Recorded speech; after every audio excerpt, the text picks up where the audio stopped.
He didn't just dominate music, he rewired the entire industry's brain. And when Michael Jackson died, 10 of R&B's biggest names tried to fill that void and lost everything chasing a ghost. We're talking vanishing record deals,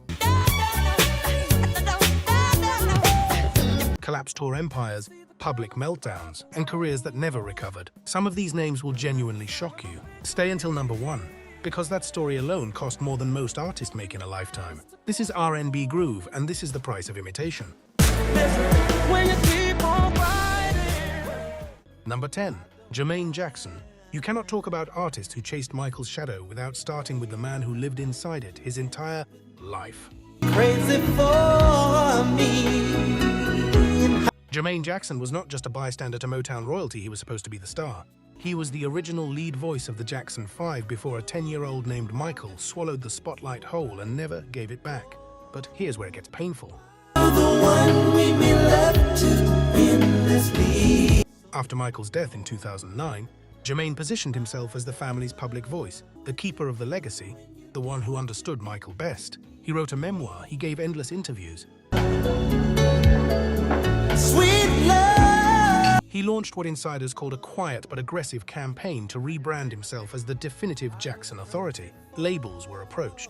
Comeback projects were drafted. What actually happened was a financial catastrophe that had been building for years. Reports surfaced that Jermaine had accumulated debts well into the hundreds of thousands. How could something so right? With some estimates suggesting close to $1 million in unpaid obligations. His Bel Air home faced foreclosure. Go so wrong. His attempts to capitalize on Michael's pass-through music projects and brand deals failed to generate anything close to the revenue he projected. The cruel irony. Every time Jermaine spoke publicly, he reminded the world that Michael existed. My name's Campbell, His entire post-2009 strategy was architecturally built on Michael's name, and the industry saw right through it. Executives were not interested in the brother.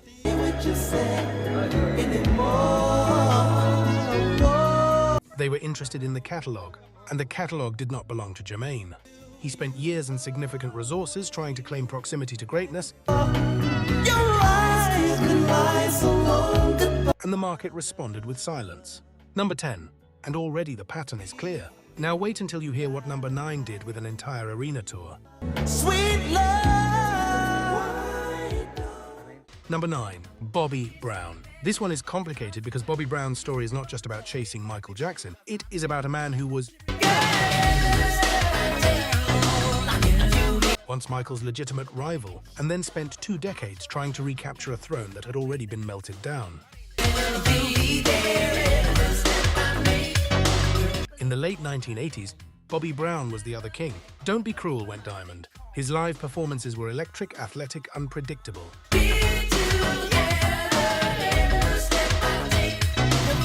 Michael himself reportedly kept an eye on Bobby's career. These were 2 forces moving in parallel. But then the 1990s happened, and Michael ascended to a level of global mythology that no human being in pop music had ever reached before or since. Bobby's trajectory curved downward at almost the exact same rate. After Michael's death, Bobby made several significant financial moves that insiders later described as catastrophically mistimed. He invested heavily in a touring infrastructure designed to support a large-scale comeback. Production budgets, stage design, a team of choreographers who were explicitly hired to bring a Jackson-adjacent kinetic energy to his shows. The budget for this project reportedly exceeded $2 million in pre-production alone.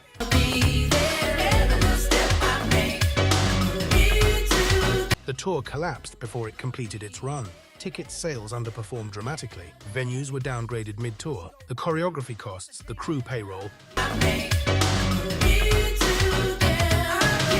the equipment leases, all of it came due on a revenue stream that simply did not materialize. Bobby has spoken candidly in interviews about financial ruin during this period, describing losing money he should never have spent. The tragedy is that Bobby Brown was genuinely talented enough to have built something sustainable. But the gravitational pull of competing with Michael's ghost even unconsciously led him into spending decisions that a more grounded strategy would never have touched. 9 down. The next one will genuinely surprise you because this artist had a Grammy and a #1 single less than 3 years before everything collapsed. If you enjoyed this video, we invite you to subscribe and turn on notifications so you never miss an update, and the real stories behind the music that built the world we live in. Don't miss the next one. We will see you there. Back to the countdown. Number 8. Number 7. Usher Raymond early era. Before you say it, yes, Usher eventually became one of the greatest to ever do it. But me, this is why. But the story of his early career is a masterclass in what happens when a label and an artist collectively decide to manufacture the next Michael. We could never be, you and I. Jackson and spend accordingly before the market confirms the bet. Usher's first album, released in 1994, was a deliberate attempt by LaFace Records to position him as Michael's heir. You need to sit down, this may take a while. The production choices, the choreography, the styling, the promotional language, all of it was framed around the succession narrative. See this girl, she sorta looks just like you.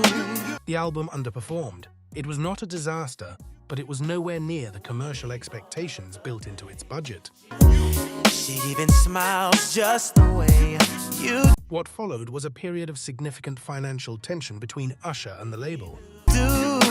So innocent, she seemed, Recording costs for his debut and the subsequent repositioning campaign were extensive. but I was fooled. I'm reminded. The label spent heavily on image rehabilitation and re-recording sessions before My Way finally broke through in 1997. Find it when I look at you, but you remind Those interim years cost money that Usher was ultimately responsible for recouping before he saw meaningful royalties. me of a girl that I once knew. Industry analysts who have studied LaFace's ledgers from this period estimate that the gap between what was spent on Usher's early positioning and I look at you. what the first album returned ran into the millions when promotional costs are included. Won't believe it, baby. She would Usher survived because his talent was real enough to outlast the strategy. look at you, but you remind me of a girl. But the early years of his career represent a cautionary tale about what it costs when the Jackson comparison is used as a business plan rather than an aspiration. He made it out. Most of the people on this list did not. Number 7 survived. Number 6 did not, and the amount of money involved will make your jaw drop. Just can't get with you. Thought that she was. Number 6. Christopher Williams. Christopher Williams is a name that hits different if you lived through early 90s R&B. His debut album, Adventures in Paradise, was a genuine commercial success. His voice was smooth and technical. His look was carefully cultivated to occupy the same visual and sonic space that Michael Jackson had pioneered the romantic, otherworldly, doe-eyed male R&B lead.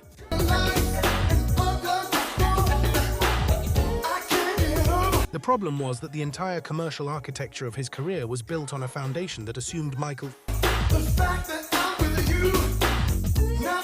template was infinitely scalable, and that proximity to that aesthetic would translate to similar commercial outcomes. His team invested in production at a level that required blockbuster sales to break even. When the commercial momentum from his debut failed to compound into the superstar trajectory his budget assumed, the economics collapsed fast.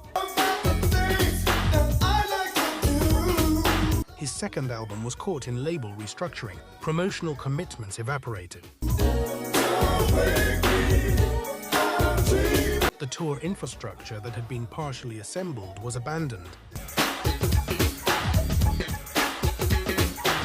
Industry sources from that period have described the financial fallout from Christopher Williams' career peak and subsequent collapse as involving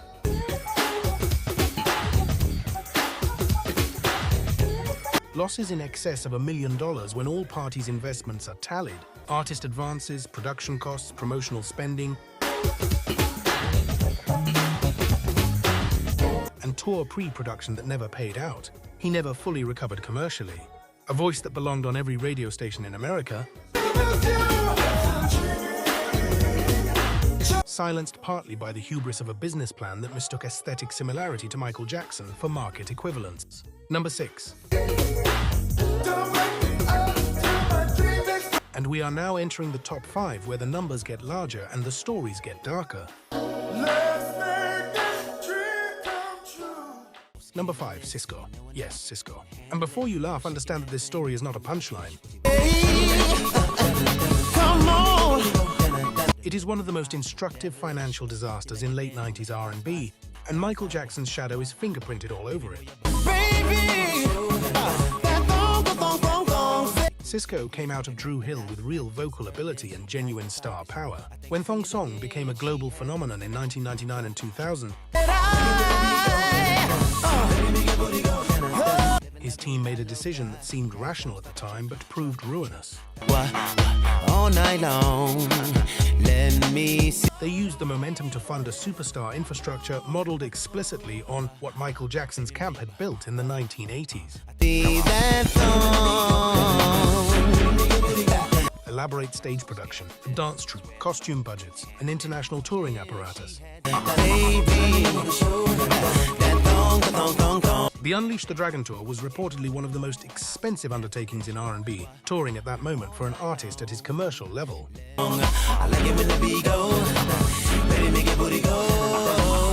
Production costs were enormous. The assumption was that Thong Song had launched him into a commercial orbit that would sustain this level of spending indefinitely. It did not. His follow-up album underperformed significantly. That girl's so scandalous, and I know I never handle it. And she The touring infrastructure's costs could not be offset by ticket revenue that never matched projections. The label's promotional investment dropped. shaking that thing like who's the ish with a look in the eye so devilish. What was left was an artist with massive fixed costs and declining variable income, the most dangerous financial position in the music industry. She like to dance till the hip-hop spots. She cruise to the cruise to connect the dots. Not just urban, she like. Estimates from people close to his operation during that period suggest the gap between what was spent and what was earned during the 2000-2002 And she shaking that thing like who's the ish with a look in the eye so window ran between $1.5 and $3 million. Sisqó had one of the biggest singles of the entire decade, and it nearly broke him. 5 down. Guys like what? Baby, move your butt. Number 4 involves a label dispute that became one of the ugliest public financial battles in R&B history. Come on.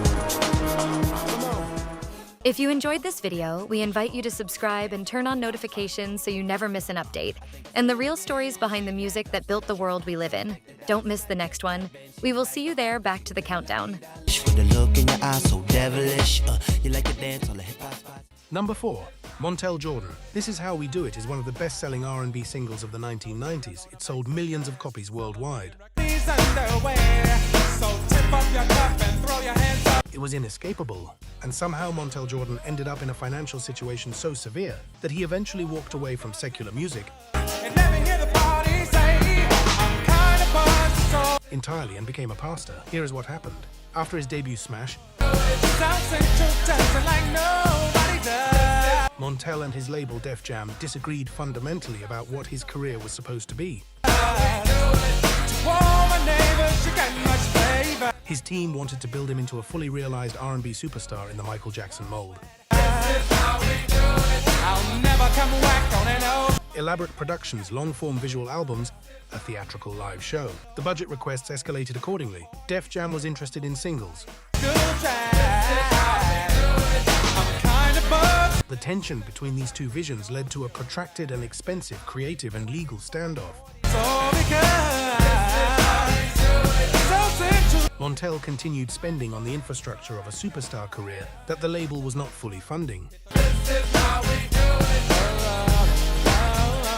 The gap between his expenditures and his label support created a debt structure that compounded over multiple album cycles. His later albums, This is how we did. despite having genuine quality, received diminishing promotional support. Each cycle, the math got worse. It's Friday night and I feel Industry analysts who have examined his Def Jam tenure estimate that between unrecouped advances, legal costs from disputes, alright.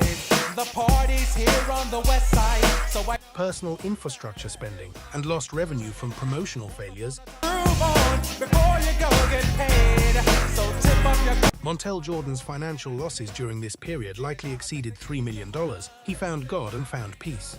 all hands are in the air and wave from here to there. But the machine that was supposed to make him the next Michael Jordan of R&B, yes, And throw your hands up and let me hear the party say, they used that comparison in his early press materials, ground him into dust first. 4 left. The next 3 are the ones you came here for.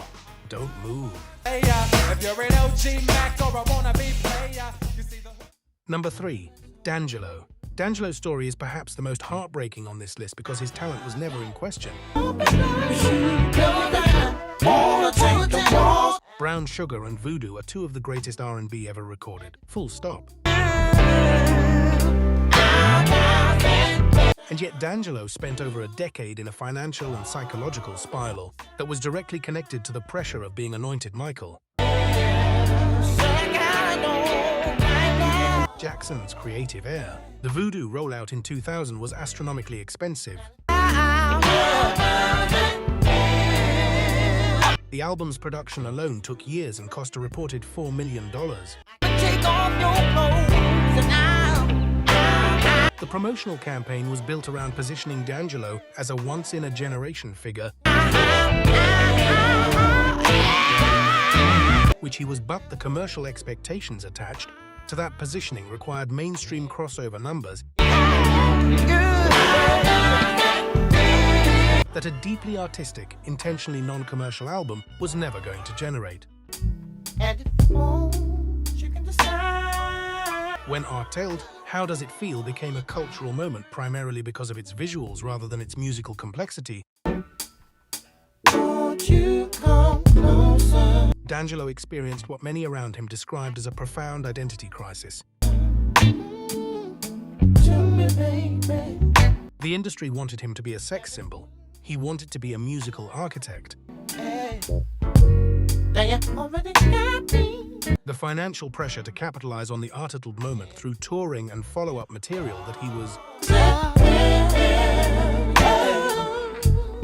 not prepared to make led to years of missed deadlines, broken contracts, and penalty clauses.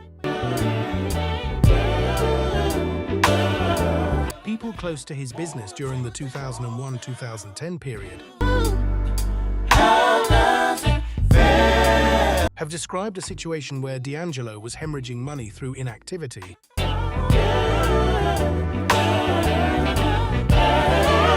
legal disputes, personal struggles, and the carrying costs of a career infrastructure that required revenue to sustain. The decade-long gap before Black Messiah is not just a creative story, it is a financial catastrophe story. Losses estimated by multiple industry sources at somewhere between $5 and $8 million when all costs are totaled. 14 years between masterpieces, and Michael Jackson's ghost was in the room the whole time. 2 left. Number 2 will make you angry, and number 1 will leave you speechless. Number 2, R. Kelly the business, not the man. Let's be clear, we are not here to rehabilitate R. Kelly. His crimes are documented and he is where he belongs. But the financial story of how R. Kelly's team spent decades and tens of millions of dollars specifically constructing a Michael Jackson-level entertainment empire before it all collapsed is one of the most instructive cautionary tales in music industry history, and it cannot be left off this list. At his commercial peak, Kelly's infrastructure was staggering, a private studio compound, a production team of dozens, a touring operation that rivaled arena-level pop acts, video budgets that ran into the millions per clip, a legal team on permanent retainer, a business apparatus specifically designed to support a Michael Jackson-scale global superstar.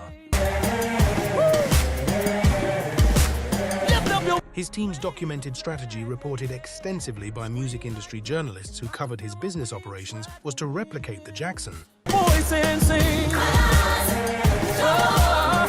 model. Control your masters, control your touring, control your image, and operate as a self-contained entertainment corporation. The spending required to build and maintain that infrastructure was enormous. When the legal walls began closing in during the 2000s and accelerated through the 2010s, the entire structure collapsed simultaneously. The legal costs alone ran into the tens of millions, revenue streams evaporated, assets were liquidated. The empire that was consciously built to compete with Michael Jackson's legacy was dismantled in real time by federal prosecutors. The business losses, separate entirely from any moral accounting, are estimated by legal and financial analysts to exceed $50 million when artist revenue, legal costs, asset forfeiture, and lost future earnings are combined. An entire empire gone, and it was built brick by brick on the wrong foundation, one left. Of the nations. And this final story, number one, is the one nobody talks about. It involves an artist who came closer to Michael Jackson than almost anyone else on this list, and the price they paid was everything. Number one, Michael Jackson himself and the artist who inherited his debt blueprint. Here is what the music industry spent 20 years refusing to say out loud. She said, I am the one. The most expensive template in R&B history was Michael Jackson's own business model. Who would dance on the floor in the round? And the artists who copied it most faithfully suffered the most. Michael Jackson died with somewhere between $400 million and $500 million in debt. His estate, through extraordinary management and the Sony ATV catalog, eventually resolved those debts. But Michael was a singular case, a once-in-a-century commercial phenomenon. And his ability to sustain that debt load was rooted in assets that no other artist on earth possessed. The artists who tried to copy his model, the private compounds, the touring infrastructure, the production budgets, the image control machinery, the relentless perfectionism that delays albums for years, copied the costs without copying the catalog value that was supposed to service those costs. And the artist who came closest, who invested the most aggressively in becoming the next Jackson, who had the label support and the cultural moment and the genuine talent, was an artist whose name the industry still speaks quietly. Someone who we have not named directly tonight because their legal agreements around the financial collapse of their career include non-disclosure, provisions that their former label enforced aggressively. What we can tell you is this. This artist team has confirmed in off-record conversations with music journalists.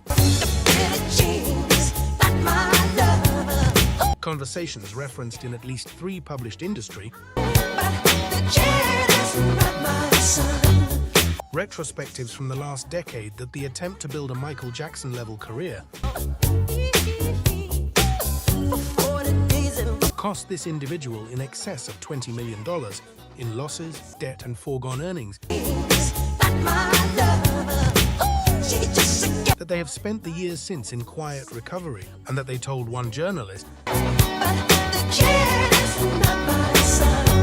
in a single direct quote that was published and then retracted under legal pressure. I didn't lose the money chasing Michael. I lost it believing I deserved what Michael had. That is the truth at the center of every story on this list. Michael Jackson did not just set the bar, he set a trap. And the artist who loved him most, who studied him hardest, who wanted most desperately to carry his legacy forward, they walked into it with their eyes wide open and their wallets bleeding. That is R&B Grove.